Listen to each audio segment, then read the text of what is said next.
So one of these tests that we are going to be discussing today is slightly different in terms of the way in which we did it in SY. Okay, so just a minute. I don't know what's up with this. It's just not casting my screen. Hmm.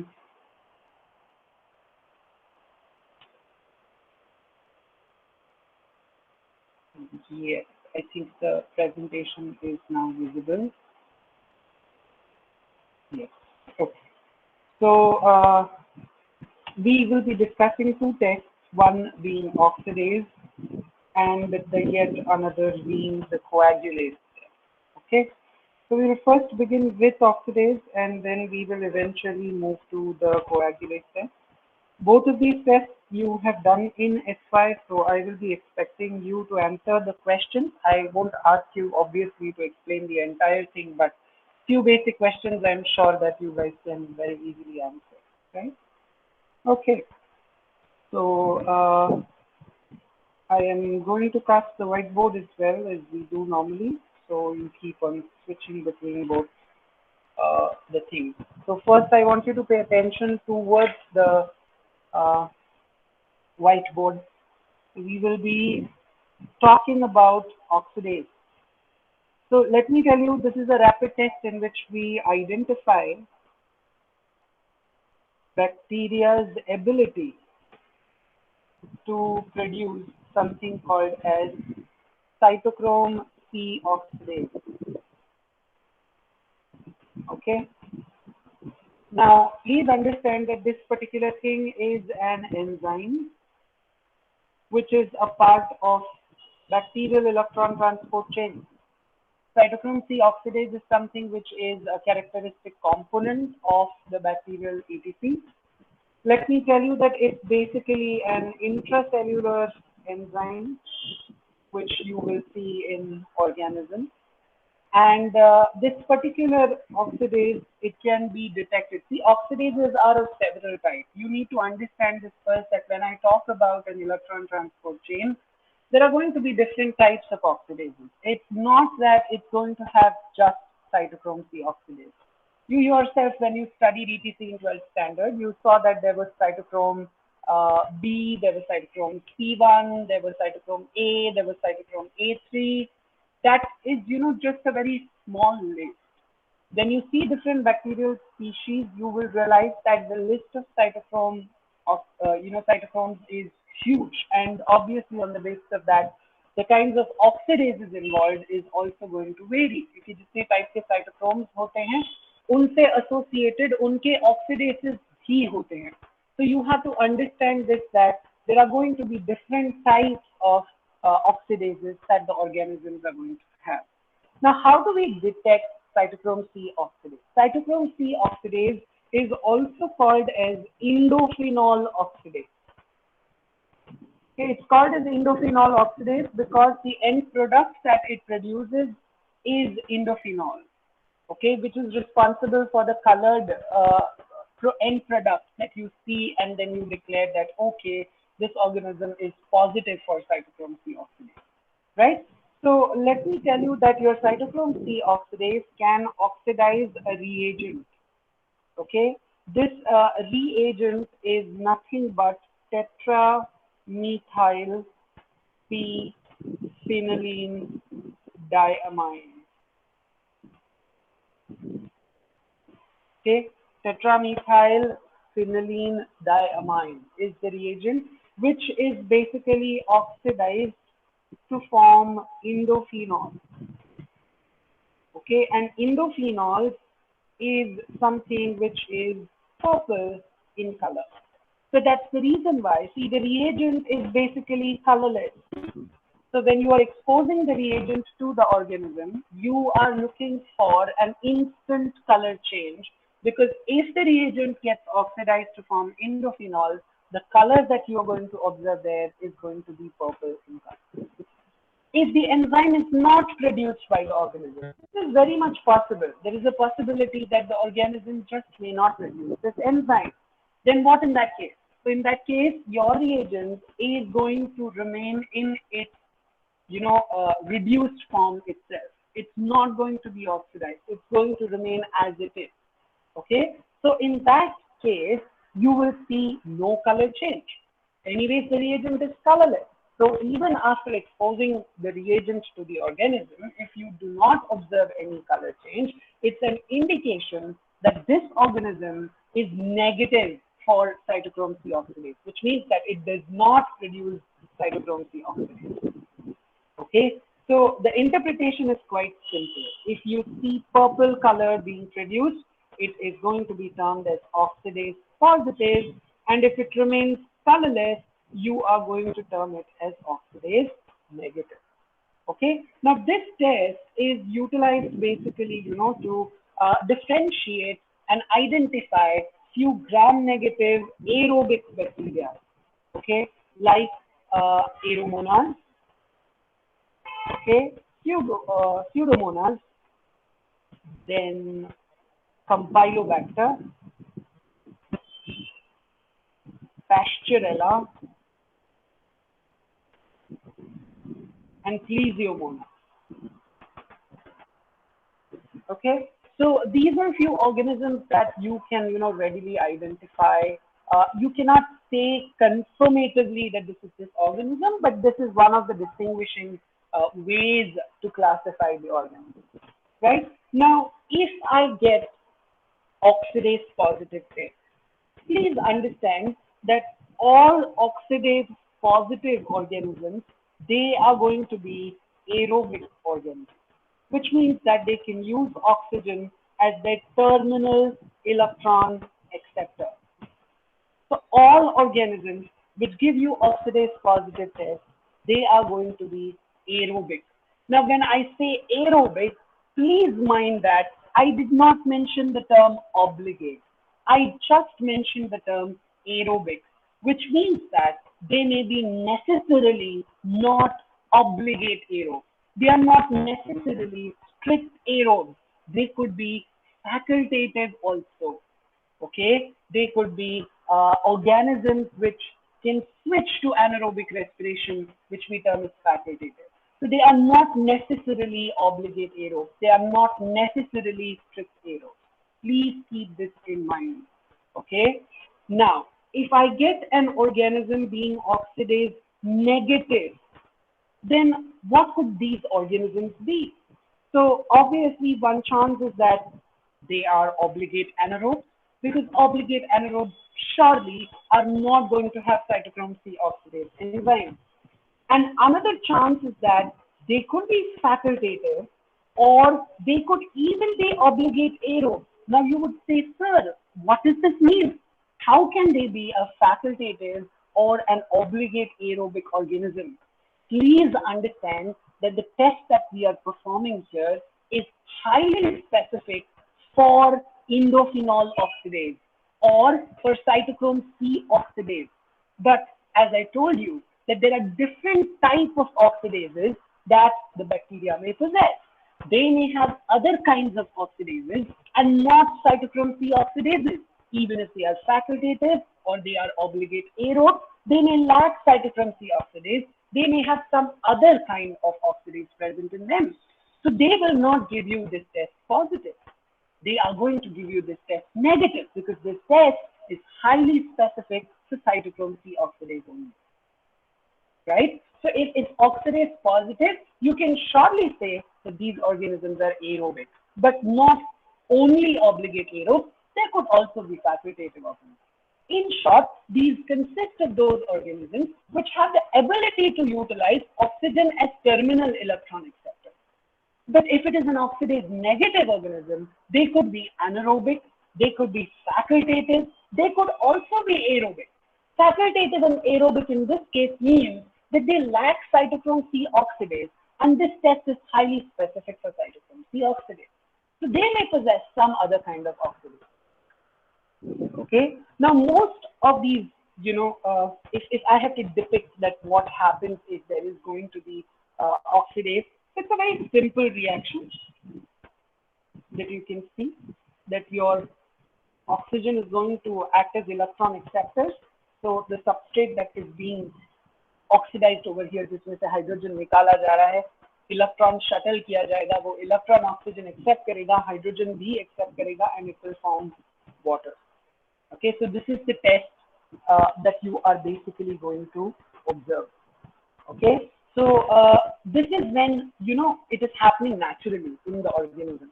Okay, and when you're doing it outside, the same reaction is taking place on the disk. But then what is happening is that your reagent, which was in the reduced format, when it is oxidized, it's forming indophenol, which is basically purple in color. So you are basically detecting the oxidized form of the reagent on the disk, which tells you if the organism is positive for oxidase or not. Many oxidase positive organisms will show you presence of catalase to deal with any H2O2 that may be generated. So they will show you presence of catalase enzyme so that they could get rid of hydrogen peroxide, because you know that hydrogen peroxide is lethal for most of these organisms. So they need to have catalase, right? Now, if I have to put this, as a reaction, I will write it like this. 2 molecules of reduced cytochrome C plus 2H plus half O2. Cytochrome C oxidase is the enzyme. Okay, so that's going to give me the oxidized cytochrome C and H2. This is the normal reaction that is taking place during ETC. Okay, here what we are doing is that we are just bringing in a reagent, and we are bringing about the oxidation of that reagent by cytochrome C oxidase to give indophenol, which shows you that purple color. Right? Now, please understand that to perform this test, there are some precautions that you need to take. First and foremost, you get impregnated disk. Now, what is impregnated disk? The disk which is already loaded with the reagent. Okay, it comes in black colored bottles. Okay, they are completely black because this is a light sensitive reagent. So it comes in black colored bottles. Please see to it that you should not open this bottle and keep it in open state as it is, because any atmospheric oxygen can actually lead to auto-oxidation of the reagent. And you will see that if you leave the bottle unattended and open for a long period of time, all your discs are going to turn bluish black in color. Then that disc has to be thrown off. It's of no use. The dish should be clear white in color when you are using. So this is the first thing that you should note. If the discs have not discolored, okay, and at the same time, you should see to it that you should open the bottle, remove a disc quickly, and close the bottle, and use the disc as soon as possible, okay, because you are exposing it to the atmosphere. So you should see to it that you are wasting no time and you are quickly performing the test. Now, many people, they take a loopful of the colony from the plate on which they are growing the bacteria, and they, just are going to streak it on the disc, and you have to observe for immediate color change. Okay. Now, please see to it that you are looking for color change within a minute's time. Okay, not more than that, because beyond that, even if color change takes place, that could be due to auto-oxidation of the reagent and not because of the ability of the bacteria. So you have to look for a immediate color change over there. Now, many people, they do not have this. So they make the reagent as a liquid solution. They take a filter paper. On that filter paper, they drop, a drop of the reagent, and then they take a loopful of the culture. And wherever you have dropped the reagent, they streak the colony there on that filter paper and look for color change. That is also completely fine. Many people, they put the disc on a colony. If you have well-isolated colony, they just pick up a disc and put it over the colony and look for a color change. So people do that as well. So there are multiple ways of doing it. It is up to you as to what kind of test is feasible for you. You can do it accordingly. Now, if you switch to the presentation, you will be able to see few images. So you have seen this in your SY also. So can you tell me which of these is positive and which of these is negative? The A is positive. It is case positive A is and B is positive. negative. A is positive and B is negative, right? So it clearly shows that A has the ability to produce cytochrome C oxidase, which is responsible for converting the reagent into indophenol. That's the reason why you can see an effective color change, right? This is the way you do it on a filter paper. If you have the reagent in the format in the form of a solution, you can just drop the reagent, drop-wise on a filter paper, and then using a loop, you can transfer a few colonies onto the paper where you have dropped the reagent, and you can observe the color. Right? So this is one way of doing it. So this is the way you could represent how the reaction takes place, where you can see the cytochrome C is obviously obviously is going to be responsible for reducing or rather for oxidizing your reagent, which is tetramethylphenylene diamine. TMPD is going to be oxidized over here into indophenol. That's the reason why Hello, you see sir. that purple blue color that you see on the disc.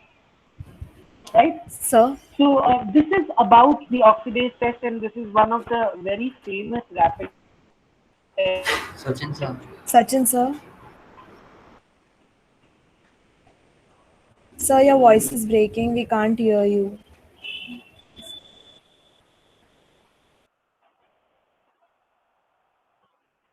Hello, Hello, sir. hello, hello. Sir, your voice is breaking. We can't hear you.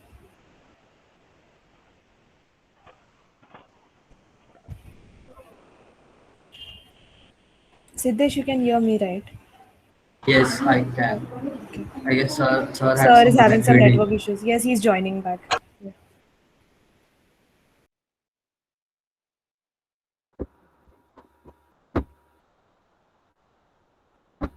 Hello, Srinsa, are you there? You are not Nitin, audible. sir, he is joining back.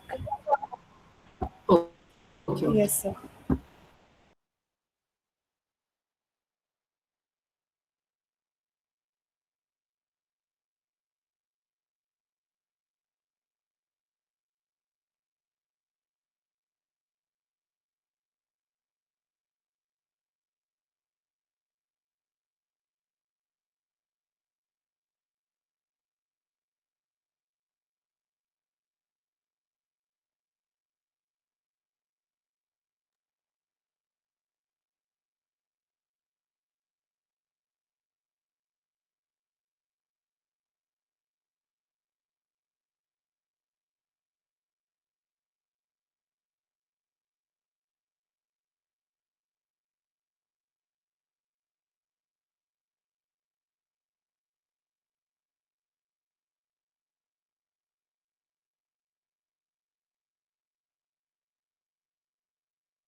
Okay, so I was on this image and I was saying that this image depicts how the reagent, that is TMPD, which is tetramethylphenylene diamine, it is basically oxidized by the cytochrome C oxidase to give you a purple color on the disc.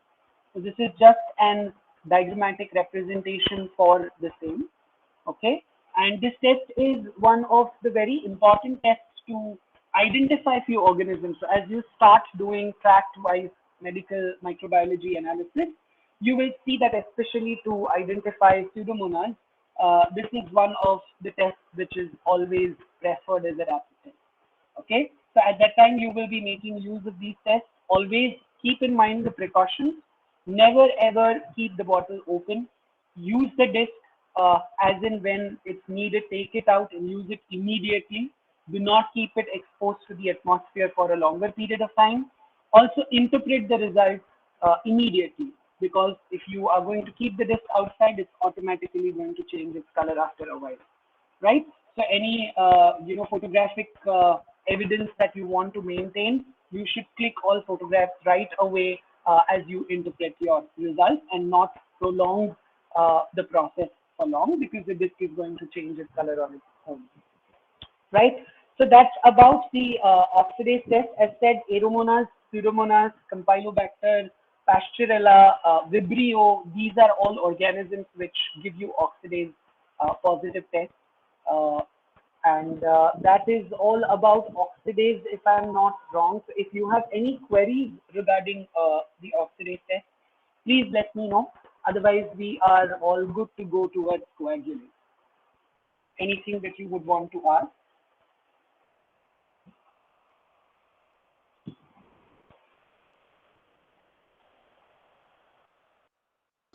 Sir, like other than this, are there any other oxidase tests by which we can detect some other oxidases which are specific to only certain organisms? Not really. As a biochemical test or as a rapid test, there are no such tests which are designed to identify the organism.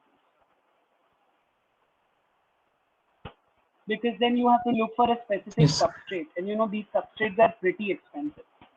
So and it is first you need to elucidate that which oxidases are specific to which organism. So that kind of data has to be available with you to develop these kind of tests. So there is no test other than the cytochrome oxidase test that is normally performed to identify microorganisms. Yes, sir. Can we go ahead?